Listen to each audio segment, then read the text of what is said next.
తోకలా పడిపోతున్నావు యాడికి? బామ్మ క్యారేజ్ తీసుకుపోతున్నానే. క్యారేజీలో చేపల కూర కమ్మటి వాసన వస్తుంది. మీ పోరనికా?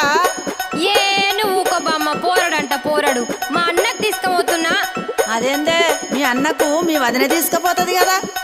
గదొక్కటే తక్కువైందిగా. మా వదినకు చీరలు కావాలి, లిప్స్టిక్లు కావాలి, అది కావాలి, ఇది కావాలని అన్ని అడుగుడు తెలుసు కానీ ఇవన్నీ చెయ్యది. అవునా? ఏం పనులు చేయదా మీ వదినే? ఇంతకు ఏమేమి అడుగుతుందో జర చెప్పరాదు.